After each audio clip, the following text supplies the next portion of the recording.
Hello दोस्तों, जय हिंद। कैसे हैं आप सभी। मैं Sunil Kumar exam study with sky में आपका स्वागत करता हूं। दोस्तों, आज का वीडियो बहुत ही महत्वपूर्ण है, जिसमें भारत के समस्त बंदरगाहों को कवर किया गया है और इससे संबंधित समस्त महत्वपूर्ण प्रश्न लिए गए हैं एवं परीक्षा में आए हुए प्रश्नों के फैक्ट क्वेश्चन लिए गए हैं जो प्रतियोगी परीक्षाओं में आएंगे। दोस्तों, इसी के साथ हमें अपना वीडियो स्टार्ट करते हैं। दोस्तों, आज का थॉट है शिक्षा के पर स्वामी विवेकानंद जी का। जिस शिक्षा से हम अपना जीवन निर्माण कर सकें, मनुष्य बन सकें, चरित्र गठन कर सकें और विचारों का सामंजस्य एडजस्टमेंट कर सकें, वही वास्तव में शिक्षा कहलाने योग्य है। दोस्तों, दिस इज ट्रू। इसी के साथ हम अपना वीडियो स्टार्ट करते हैं। आज का पहला क्वेश्चन है, पारादीप बंदरगाह कहाँ पर स्थित है। दोस्तों, यह उड़ीसा में स्थित है और बंगाल की खाड़ी में पड़ता है। दूसरा क्वेश्चन है दोस्तों, हल्दिया बंदरगाह है जो पश्चिम बंगाल में है और बंगाल की खाड़ी में पड़ता है। दोस्तों, तीसरा क्वेश्चन है, पोर्ट ब्लेयर बंदरगाह है अंडमान और निकोबार में है, बंगाल की खाड़ी में भी पड़ता है। इसी के साथ दोस्तों नेक्स्ट क्वेश्चन है, कांडला बंदरगाह है जो कि गुजरात में है और ये अपने अरब सागर में पड़ता है। दोस्तों, क्वेश्चन पाँचवा है, नावा सेवा बंदरगाह या मुंबई में पड़ता है, जो महाराष्ट्र के अंतर्गत आता है, अरब सागर में स्थित है।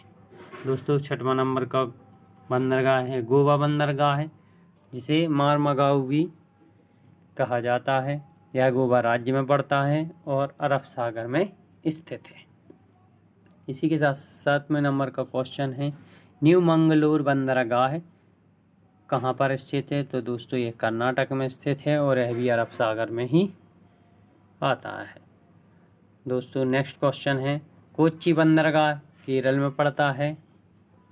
यह अरब सागर एवं बंगाल की खाड़ी से मिला हुआ है। तूतीकोरिन बंदरगाह है, यह तमिलनाडु में स्थित है, यह बंगाल की खाड़ी में पड़ता है।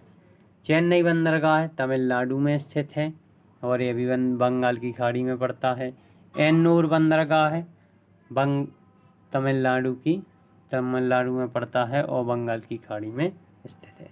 दोस्तों, यह बहुत ही इम्पोर्टेंट बंदरगाह हैं। दोस्तों, इनसे संबंधित हम फैक्ट को पढ़ेंगे जो परीक्षाओं के लिए अति उपयोगी हैं और इन्हीं से क्वेश्चन बनते हैं और यही पहले प्रतियोगी परीक्षाओं में पूछे जा चुके हैं। दोस्तों, जैसे हल्दिया बंदरगाह में सबसे प्रमुख जो फैक्ट है वो है कि यह कोलकाता में हुगली नदी के डेल्टा क्षेत्र में स्थित है। तो दोस्तों, यह क्वेश्चन पूछा जाता है कि हल्दिया बंदरगाह किस नदी पर है। तो यह हुगली नदी पर है और डेल्टा क्षेत्र में स्थित है।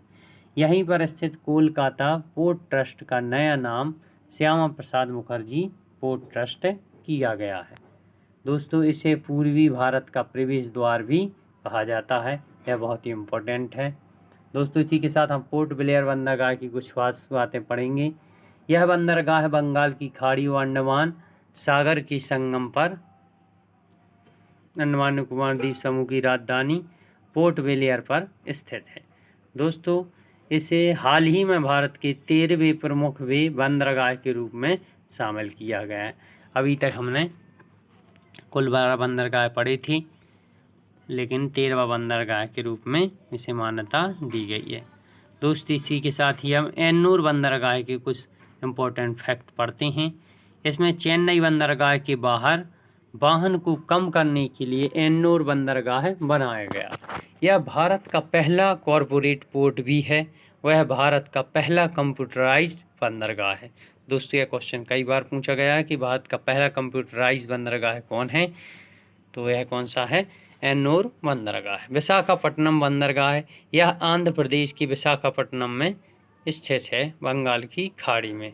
यह एक प्राकृतिक बंदरगाह है। दोस्तों, यह सबसे गहरा बंदरगाह है।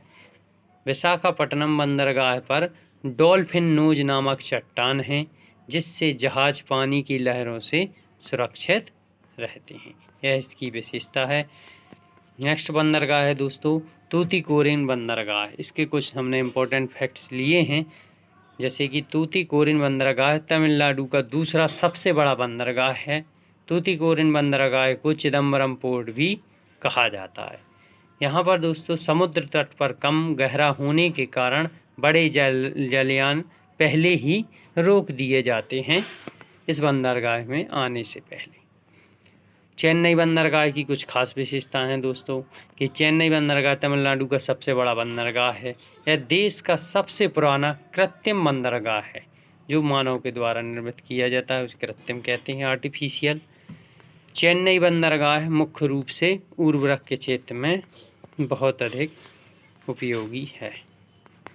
दोस्तों कोच्चि बंदरगाह या बंदरगाह दो द्वीपों वेलिंगटन और वल्लरपदम पर स्थित है। दोस्तों यह कई बार क्वेश्चन पूछा गया है। अब मार्मा गोवा बंदरगाह में गोवा राज्य में यह जुआरी नदी पर स्थित है। इसे भी कई बार पूछा गया है एग्जाम में। दोस्तों न्यू मंगलोर बंदरगाह के कुछ इम्पोर्टेंट फैक्ट हैं। न्यू मंगलोर कर्नाटक में अरब सागर के तट पर स्थित है और इस बंदरगाह से मुख्यतः लोहा अयस्क का निर्यात किया जाता है, इसलिए यह बहुत ही खास हो जाता है। इसी के साथ दोस्तों कांडला बंदरगाह के बारे में खास इम्पोर्टेंट चीज़ पढ़ेंगे। जब 1947 में कराची का बंदरगाह पाकिस्तान में चला गया था तो उसके बाद कांडला बंदरगाह की मांग बहुत तेज़ी से बढ़ी और इसे ही ध्यान रखते हुए कांडला बंदरगाह का विकास बहुत अधिक तेज़ी से हुआ। वह गुजरात राज्य के गांधीधाम में पश्चिमी तट पर स्थित है। दोस्तों यह भारत का सबसे व्यस्त और सबसे अमीर बंदरगाह है। इस पर सर्वाधिक आवागमन होता है और व्यापारी वगैरह सबसे अधिक इस बंदरगाह को पसंद करते हैं, इसलिए यह सबसे अमीर भी है। कांडला बंदरगाह का नया नाम दीनदयाल उपाध्याय बंदरगाह रख दिया गया है, इसे हमें याद रखना है। दोस्तों मुंबई बंदरगाह है भारत की आर्थिक राजधानी मुंबई में स्थित है। यह मुंबई बंदरगाह भारत का सबसे बड़ा बंदरगाह है।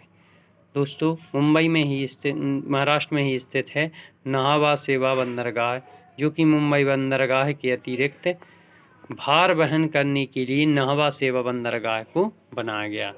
जब मुंबई बंदरगाह वाहनों का भार सहन नहीं कर पाता था या वहाँ ज़्यादा व्यस्तताएं हो जाती थीं, तो फिर इस कारण इसी व्यस्तता को देखते हुए एक और बंदरगाह का निर्माण किया गया जो नाहवा सेवा बंदरगाह के नाम से जाना जाता है, जिसका भी वहाँ बहुत बड़ा योगदान है।